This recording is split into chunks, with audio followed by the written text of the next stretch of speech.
अस्सलाम वालेकुम dear students. आज के लेसन में हम एनपेज में 3 टूल्स के ऊपर काम करेंगे। इससे पहले हमने फाइल मेन्यू के ऊपर काम किया था और फाइल मेन्यू हम कंप्लीट कर चुके हैं। आज के लेसन में हम टूल बार से स्टार्ट करेंगे। तो फर्स्ट टूल इसके यूज करेंगे, जिनमें सबसे पहले pick tool, hand tool and rotation tool. आज के लेसन में हम इन 3 टूलों के ऊपर काम करेंगे। इसके लिए मैं एनपेज को ओपन करता हूँ और टाइप करना है एनपेज। ओके ओके, और यहाँ पे फाइल में जाएं और यहाँ से न्यू पे क्लिक करें और यहाँ से ओके। तो आपके पास सबसे पहला जो टूल है यहाँ पे वो है पिक टूल, फिर उसके बाद हैंड टूल है और फिर रोटेशन टूल है। तो अगर पिक टूल को आप देखें तो आपके पास अगर अभी जो सिलेक्ट किया हुआ है वो हैंड टूल सिलेक्ट किया हुआ है। डिफॉल्ट जो टूल होते हैं वो हैंड टूल सिलेक्ट किया हुआ होता है और हैंड टूल के साथ देखिए कर्सर का ऑप्शन बना हुआ है। मेन हैंड टूल के साथ आप जब हैंड टूल सिलेक्ट करते हैं तो आपके पास एक तो ये प्रॉपर्टी ओपन हो जाती है जो कि टेक्स्ट की प्रॉपर्टी है, और इसी के साथ आपके पास यहाँ पे कर्सर भी आ जाती है। जो ही मैं यहाँ पे पिक टूल पे क्लिक करता हूं तो देखें मेरे यहाँ से आपके पास जो प्रॉपर्टी है इसकी वो भी ऑफ हो गया है, जो कि टेक्स्ट प्रॉपर्टी है वो भी यहाँ से ऑफ हो गया और यहाँ पे किसी किस्म की कर्सर वगैरह नहीं है।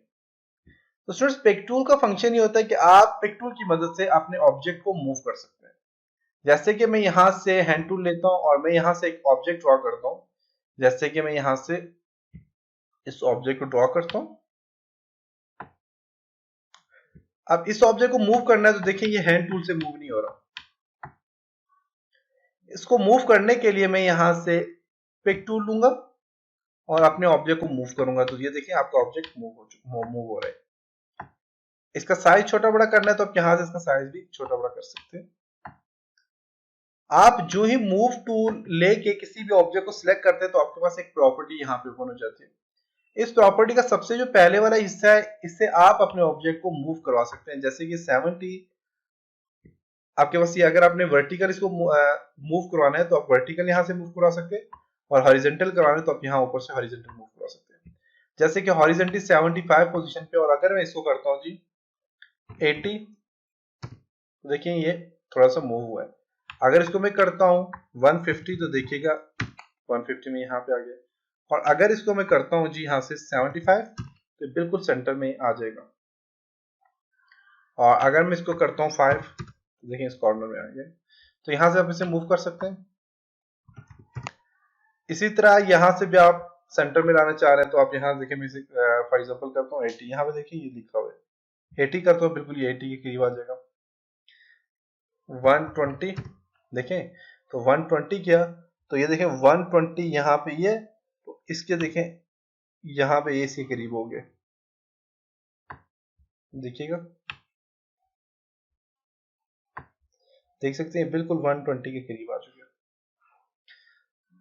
आपके पास ये जो गाइडलाइंस है इनको रिमूव करने के द्वारा आप यहाँ पे इनको दोबारा एडजस्ट कर लें। इस जगह पे इसको उठा के अपनी पोजीशन में एडजस्ट कर लें तो आपके पास मूव हो जाएंगी। गाइडलाइन होती है, अगर आप अपने टेक्स्ट या अपने कॉलम्स वगैरह को गाइडलाइन देना चाहें तो यहाँ से दे सकते हैं।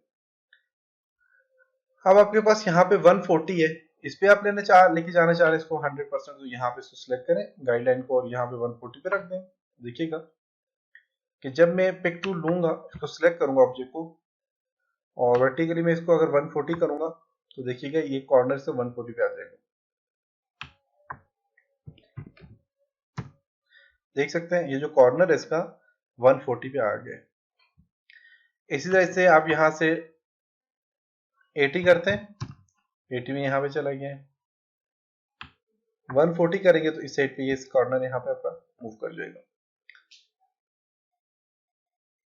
इस गाइडलाइन को मैं अपनी दोबारा पोजीशन में ले जाता हूँ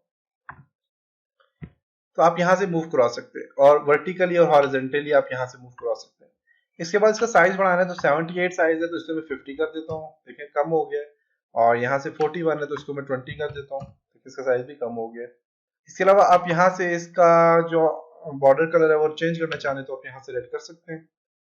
इसके फिल कलर चेंज करना चाह रहे हैं, फिल कलर चेंज कर सकते हैं। कंप्लीट फिल कलर चेंज होगा। बॉर्डर कलर इसका यहाँ पे देखें, ये बॉर्डर कलर इस चीज का चेंज हो रहा है। इसका बॉर्डर कलर अगर आप यहाँ से रेड करते हैं, रेड हो जाएगा। और आपने इसको अगर डॉटेड में रखना है तो डॉटेड में रख सकते हैं। तो बेसिकली अभी बाहर वाला बॉर्डर मेरा सिलेक्ट किया हुआ है, तो मैं इसको जब सिलेक्ट करूंगा तो ये इस पे काम करेगा। डॉटेड में रखता हूँ तो ये डॉटेड में आ गया, देख सकते हैं। साइज बढ़ा के आपको बताता हूँ, डॉटेड में आ गया। और इसका कलर चेंज हो गया है। इसमें ब्लैक कलर देते हैं तो ब्लैक कलर के अंदर फिल हो जाएगा, जो भी सिलेक्ट करेंगे देख सकते हैं। और इसी तरह यहाँ पे डॉटेड है, आप इस तरह लाना चाह रहे हैं ये ला सकते हैं। और इसे कन्वर्ट करना चाह रहे हैं, सर्कल में कन्वर्ट करना चाह रहे हैं, इस शेप में कन्वर्ट करना चाह रहे हैं, जिस शेप में कन्वर्ट करना चाह रहे हैं आप यहाँ से कन्वर्ट कर सकते हैं। और यहाँ से आप इसे रोटेट करना चाह रहे हैं तो आप यहाँ से इसे रोटेट 45 एंगल पे रोटेट करते हो, रोटेट कर लिया। 0 पे करते हो तो 0 पे रोटेट हो जाएगा, देख सकते हो। तो ये ऑब्जेक्ट, आपके ऑब्जेक्ट पे काम कर रहे हैं। अगर ऑब्जेक्ट आप डिलीट कर दें तो आपके पास सिंपल ये एरिया बन जाता है।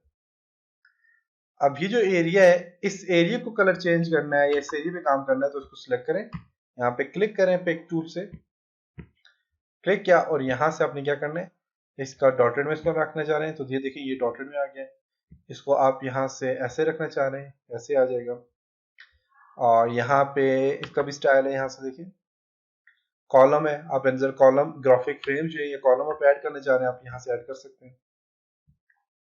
कलर देना चाह रहे हैं ब्लैक कलर आ जाएगा। इसी तरह ग्रे कलर देना चाह रहे हैं, ग्रे कलर आ जाएगा। यहाँ पे व्हाइट ही देना चाह रहे हैं तो व्हाइट आ जाएगा। और ये सारी चीजें यहाँ पे भी आप अप्लाई कर सकते हैं। अब नंबर ऑफ कॉलम, यहाँ से नंबर ऑफ कॉलम 1 है, इसको मैं 2 कॉलम देता हूँ तो ये 2 कॉलम में कन्वर्ट हो जाएगा। कह रहे कि अपने मास्टर पेज पे से जो है तो आपके पास यहाँ पे कॉलम क्रिएट नहीं हो सकते मास्टर पेज में, तो आप इसको चेंज करेंगे मास्टर पेज में, तब यहाँ पे जो है तो कॉलम क्रिएट होंगे। तो रोटेशन वगैरह आपके ऑब्जेक्ट के लिए होता है, आप अपने ऑब्जेक्ट पे रोटेशन वगैरह ऐड कर सकते हैं। ग्रिड्स वगैरह ये भी मास्टर पेज के लिए यूज हो रहा है। तो मास्टर पेज पे जब हम काम करेंगे तो पता चल जाएगा कि इस पे कैसे काम किया जाता है। नेक्स्ट है आपके पास ये टूल है, इस पे आप जस्ट क्लिक करें तो आप यहाँ पे अपने टेक्स्ट को लिख सकते हैं, अपने टेक्स्ट को रोटेट कर सकते हैं, सॉरी अपने टेक्स्ट को मूव कर सकते हैं, अलाइनमेंट चेंज कर सकते हैं। सारे काम आप यहाँ से हमने सीखे कि कैसे किए जाते हैं। उसके बाद रोटेशन टूल, रोटेशन टूल पे आप क्लिक करने के लिए आप यहाँ से कोई भी ऑब्जेक्ट सेलेक्ट करें, जैसे कि मैंने ये वाला ऑब्जेक्ट सेलेक्ट किया। सेलेक्ट करने के बाद मैं यहाँ से रोटेशन टूल पे क्लिक करता हूँ तो मेरे पास यहाँ पे देखिए सर्कल सा बना हुआ आ गया और मैं यहाँ पे जो ही किसी ऑब्जेक्ट पे कॉर्नर पे रखता हूँ और इससे रोटेट करता हूँ तो ये देखिए रोटेट हो रहा है, देख सकते हैं। इसी तरह यहाँ से इसकी रोटेशन चेंज कर सकते हैं, 0 करते हैं 0 हो जाएगा, 45 करते हैं 45 हो जाएगा। रोटेशन आप यहाँ से भी चेंज कर सकते हैं। बाकी के जितने भी टूल है उनमें हम काम कर चुके हैं।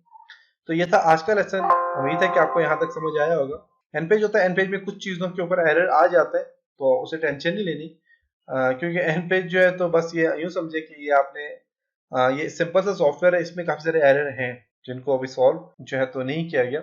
नेक्स्ट लेसन में मिलते हैं, तब तक अपना ख्याल रखिएगा। खुदा हाफिज।